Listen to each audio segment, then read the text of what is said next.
Good afternoon, everybody. This is Dustin Distefano, the CEO of A Place at Home Senior Care. And I'm here today with Jerome Philips, franchise owner of A Place at Home in Portland, and Shelby Knudsen, employee of A Place at Home Portland. Also, Shelby, the caregiver of the year amongst, I think the last count I had was about 700 active caregivers across the United States through A Place at Home franchise. You are the caregiver of the year, Shelby. Welcome to the live feed. Thank you. Thank you. That is a great intro right there. I don't think I can ever top that again. So, a little bit about Jerome. Welcome to, buddy. Sorry about that. Welcome to the live feed. Thank you. A little bit about Jerome and his background here. Jerome was one of our first 5 franchisees. He opened back up in 2019, did incredible things, got smoked by COVID out in Portland, which Portland really got smoked by COVID, led his team through COVID, grew, and last couple of weeks, you've broken weekly records on care being given to seniors across the Portland area. Did I nail it in the head? That was a very good nail it on the head for you. That sounds wonderful. Appreciate it. Yes, and you guys have an unbelievable staff. Today is not about numbers or revenue. Today is about the people that help us do that. And that is our caregivers, like Shelby, and the great caregivers that Jerome has. And your accolade at this year's convention, which was the Caregiver Satisfaction of the Year Award, which is awarded to the franchise owner who has the highest average caregiver satisfaction with a minimum 25 surveys done by our partners over at Home Care Pulse. One of my favorite awards. So I can't wait to get talking. So let's just jump right into it. Jerome, Shelby's here to validate every single thing that you say here, so be careful. What do you do at your office that keeps the caregivers happy and drives that satisfaction every day? We listen to our staff. So for so long, I think caregivers around the country have felt like nobody listened to them. They felt like they were on an island. They were treated like commodities. And we really wanted to open up this office in Portland and change the way that we look at our employees and the people that are out there doing that work out in the field. So we spend a great deal of time listening to them, the concerns that they're sharing.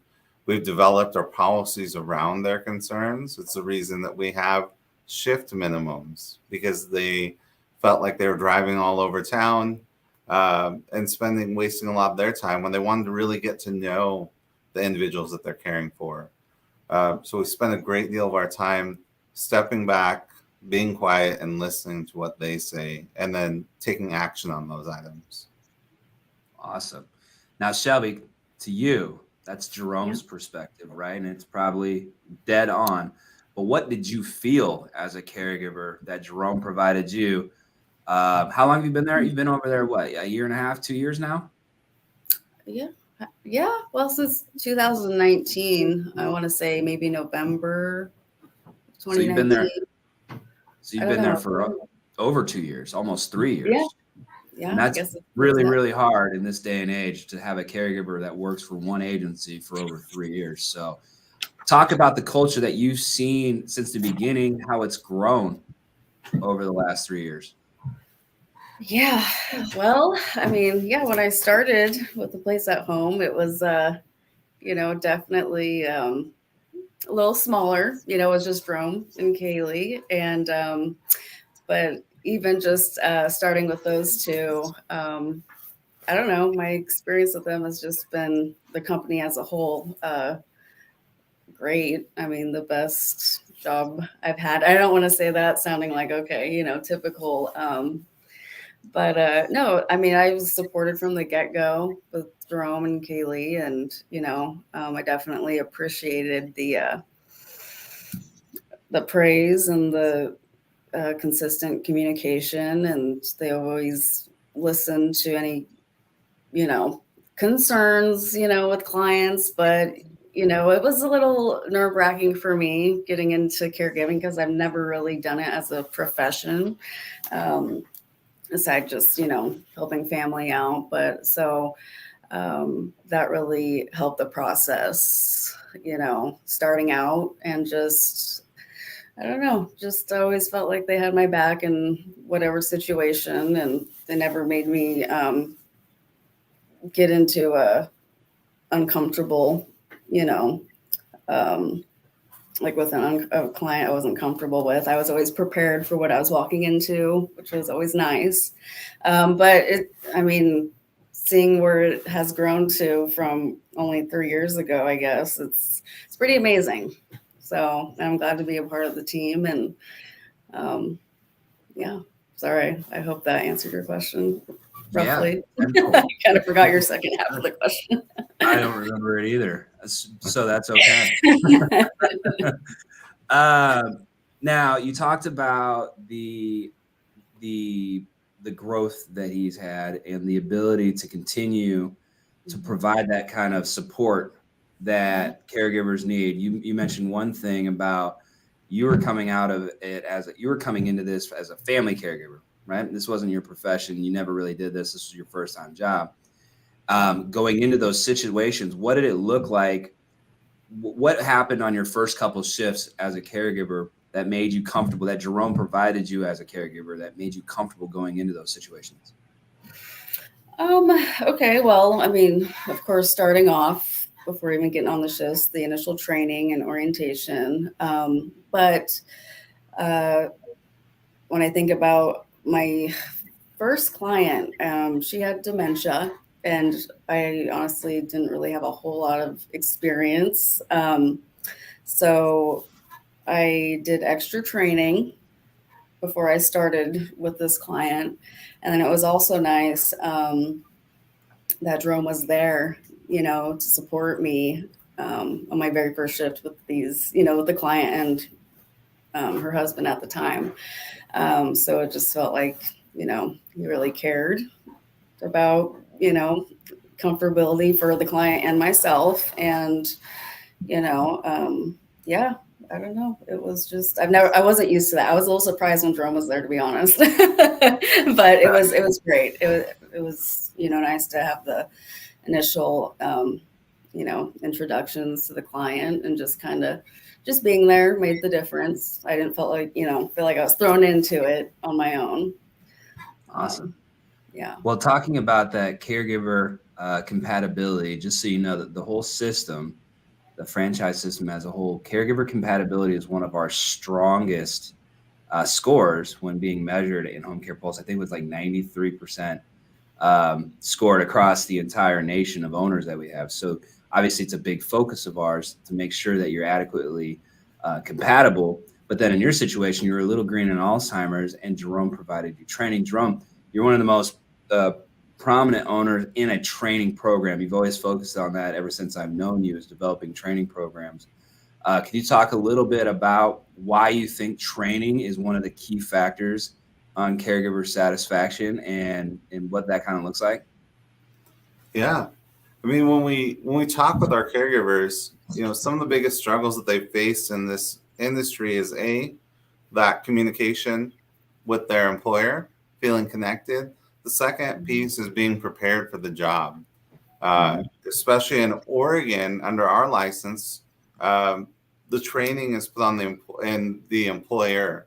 So all of our employees are put through our in-office training program versus going through like a CNA program in other states. We can employ and train folks that aren't certified by the state.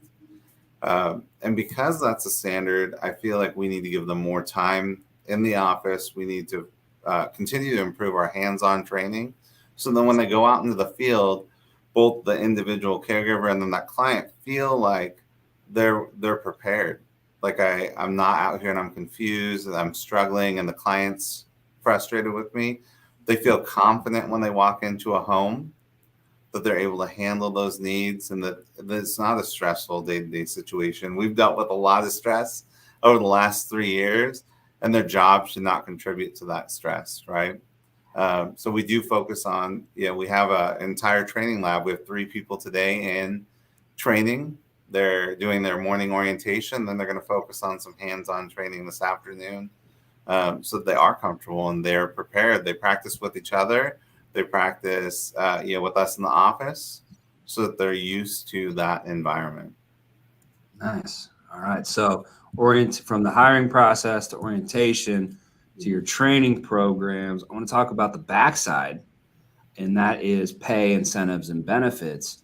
Now, you're a guy who always comes up with really good ideas on benefits and incentives. What type of benefits are you offering, and what kind of impact do you feel they've had on your organization's growth, but also on the satisfaction? Sure.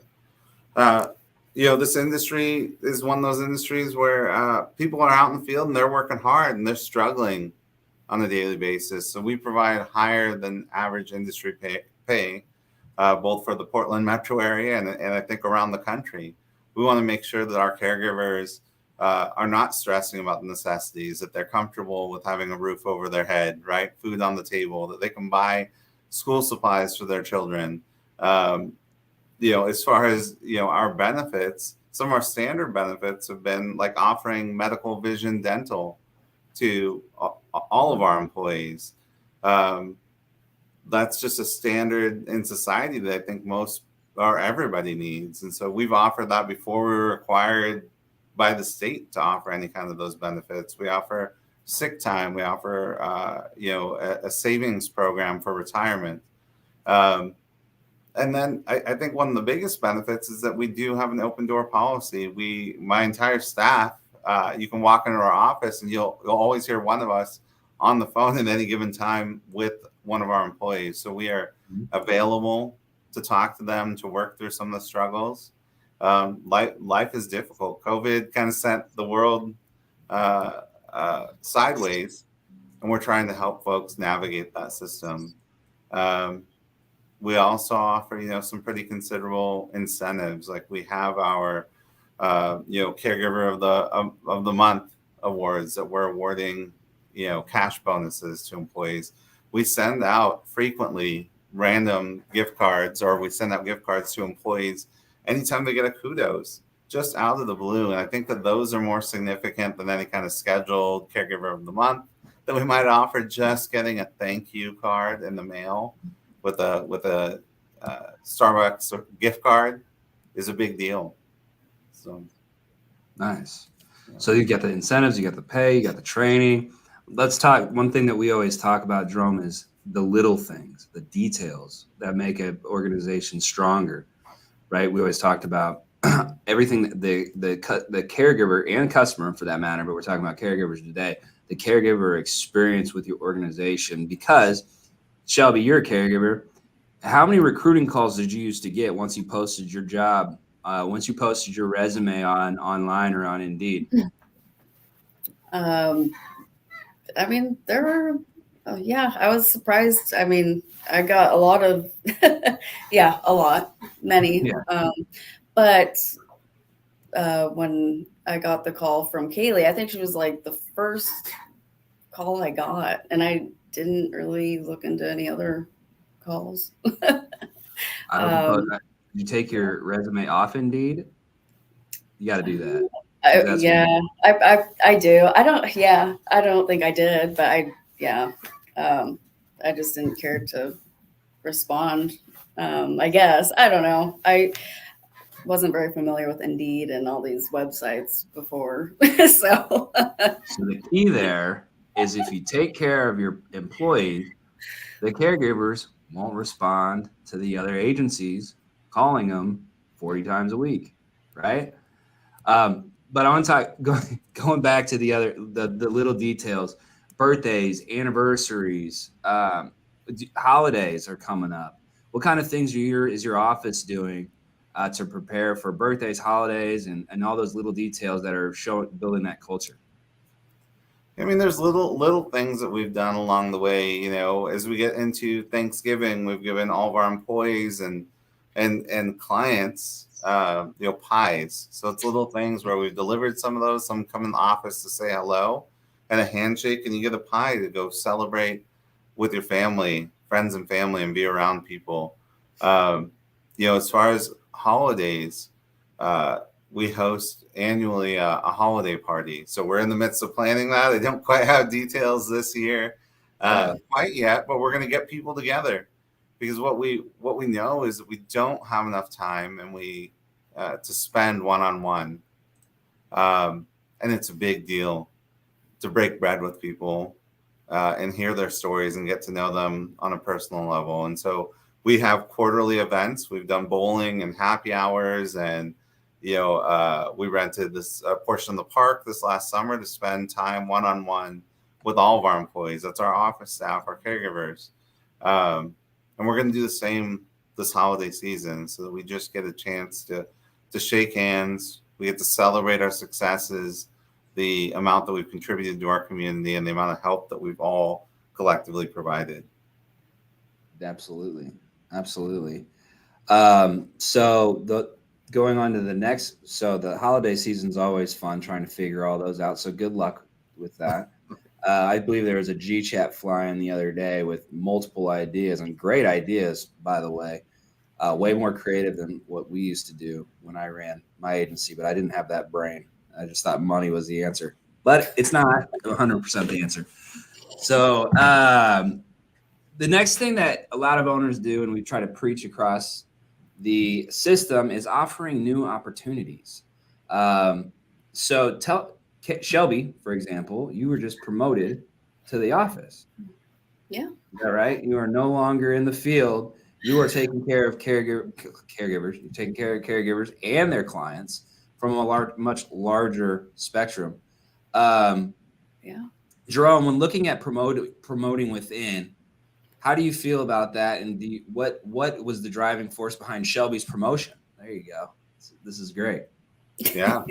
I love promoting from within. I mean, those folks that are working hard for me in the field, we get to know what their needs are and what they want to move forward with. Sometimes folks are really content with that one-on-one impact and they want to stay in the field, and that's wonderful, and they're really good at what they're doing. And then some folks want to see a little bit of change in life and move forward a bit. So Shelby actually has had 2 promotions into the office. So Shelby had been with us quite a while. She had been promoted into a field supervisor position, in which she was going out, she was meeting with our caregivers and clients, doing assessments in the field, and then reporting that back to the team in the office. Shelby excelled in that role and did really, really well very quickly, and then was promoted into our care coordinator role, where she's now making sure she's communicating on a daily basis with our caregivers, with our clients, making sure those needs are met on both sides. She's really that personal contact that we have on both sides, and she's doing very well.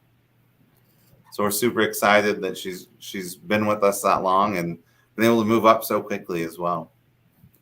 Absolutely. And that's one thing too, like to piggyback off that, we built an org chart, a promotional chart for the entire system to utilize. So there's not only field supervisor roles that caregivers can get into, and scheduling, or senior services coordinator roles, which primarily does scheduling, but you can do recruiting, office management. One of our biggest stories we wrote in the last couple of years was Danny here in our office in headquarters was a caregiver of mine 7-8 years ago, was promoted to Shelby's position, then was promoted to office management. Then we trained her on QBO and billing and payroll. And today she's our operations support specialist at headquarters, helping franchise owners through those things. So promotion within is a huge, huge opportunity for owners and for our locations to really find the best people who like this industry and do it for all the right reasons. A lot of times you'll hire people who've never done this, who went to college for maybe a business administration, or healthcare administration, but never got into home care. And they come in and they don't know what they don't know. And then they get burnt out quickly, and that's another thing that we have to solve as an industry is internal office staff turnover. Right. And Jerome, I know you've experienced that in the past, but it seems like you got a pretty good team in place right now with Andy's been there for a long time. Now Shelby's been there for a long time. Your recruiter, Dominic, what's his tenure? Over a year, Right. He's getting on a year here. That was a role that we created as we grew as well. Dominic was also one of our caregivers and grew into that position. And that's based on his ability to develop rapport quickly, right? So we try to identify some of those skills. And as we're able to grow, we're able to offer those opportunities to folks. So. Absolutely. There's an interesting comment on LinkedIn, and I want to bring it up and see what you guys think, because you're in the day-to-day and you're a caregiver, Shelby, yourself. There's a question here, and I want you guys to kind of respond to it and see what you think about it. This is one of the biggest pushbacks we get when people look into this franchise, and we have a question. Not sure this is a viable business plan since it's hard to find workers, and caregivers are even harder to find. I see the future being bleak in the caregiver employee retention. That was a comment made. What do you say about that, Jerome?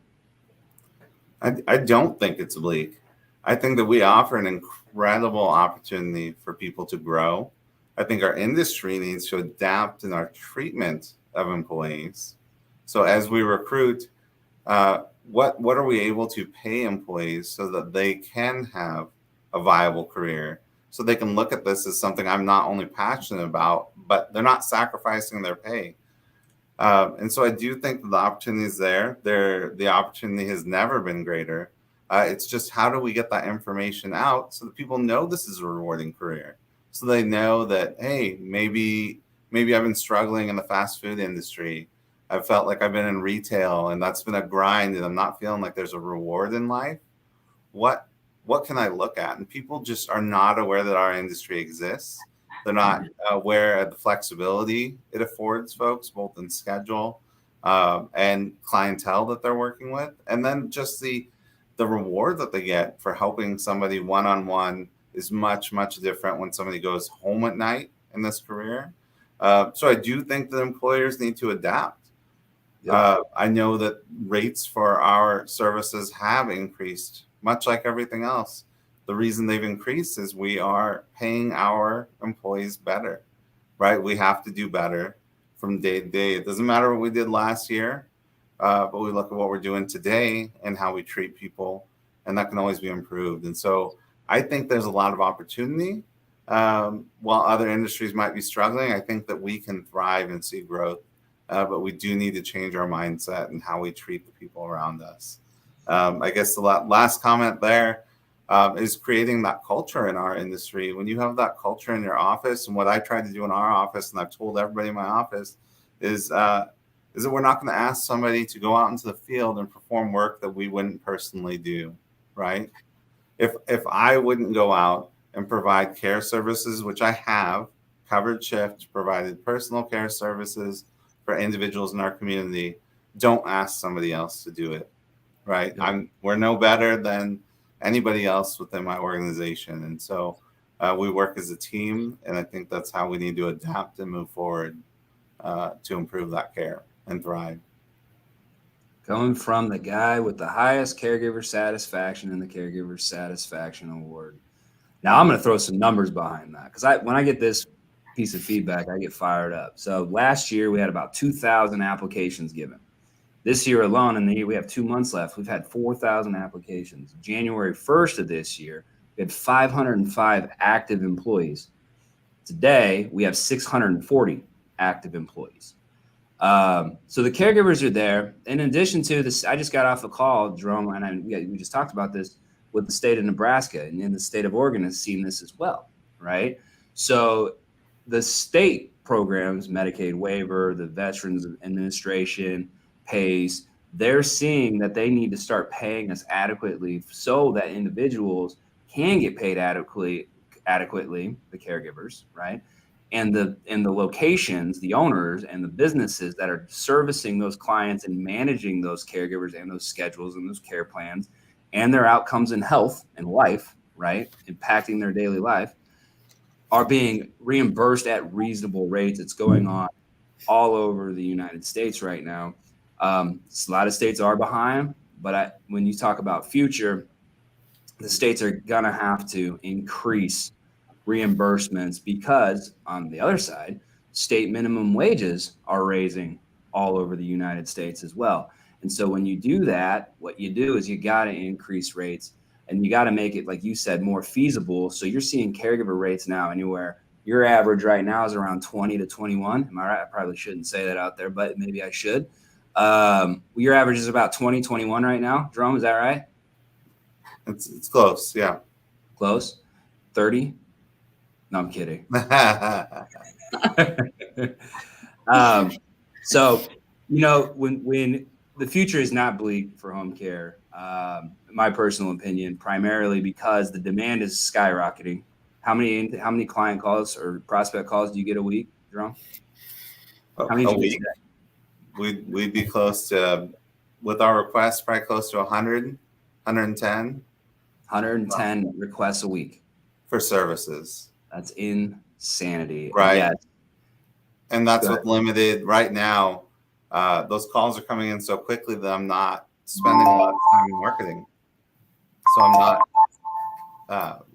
not out in there. That might be a call right there. I don't know what Shelby. I'm sorry. I put it into the universe. That's another client right there. See? But we get calls, we get emails, we're getting texts for services. And so I think a lot of that information needs to make it to state level so they know that demand is there and appropriate monies are put in those systems so that we can recruit, provide those services. So. Absolutely. Shelby. Yes. We got 4 minutes left on this half-hour segment. Okay. Is there anything that you'd like to say about A Place at Home as a whole? You came to our convention. Now, Jerome provides an impeccable culture, but now you got to see it firsthand, the entire system's culture. And how did you feel? How were you received at that? What did you see at that convention? What was your perceptive? I don't think that's a word. Perception. No. No. I mean, I was, I had an idea in my mind what to kind of expect on this trip, and but actually being there, and it was overwhelming in a great way, positive way. Meeting everyone from all over the, right? It was people from all over the states. It was pretty amazing. I felt like I was just part of the group right off the bat, like I was a friend they hadn't seen in years. You know what I mean? And yeah, I mean, I felt just like a part of the team overall. It was great. It was, I don't know, I didn't expect to go out with everyone and have a good time before the whole ceremony, so it was emotional. I just felt very appreciated, and just like I was, a good friend to everyone. At first I was thinking, I'll probably meet people, but I wasn't expecting as much interaction, but it was fantastic. And the way that they, treated my dad and my stepmom when they came was pretty amazing too. My dad was overwhelmed. So it was, above and beyond what I was, thinking it would be. So it was great. And we enjoyed having you. So yeah, it was awesome. I wish I can come back every year, but you can't talk to Jerome about that. He knows that. Right. I want to thank you guys. Jerome, again, congratulations. You've been one of our top performing owners. You're always heavily involved, and you're an FAC member. You've always been heavily involved with headquarters, with other owners, helping them try to formulate and find themselves, especially new owners. And having you do the things that you do to provide Shelby with the opportunities that she's now had, and have great people working for the name of A Place at Home, which was started 10 years ago by myself and Jared. To see that all across the United States is very humbling to me. So I want to thank both of you guys for everything that you do, and all of our owners out there for everything they do every day. And I appreciate everything you guys do. Hey, thank you so much. And happy holidays, everybody. Yeah, for sure. Good to see you. Thanks. See you Yeah. guys. Bye.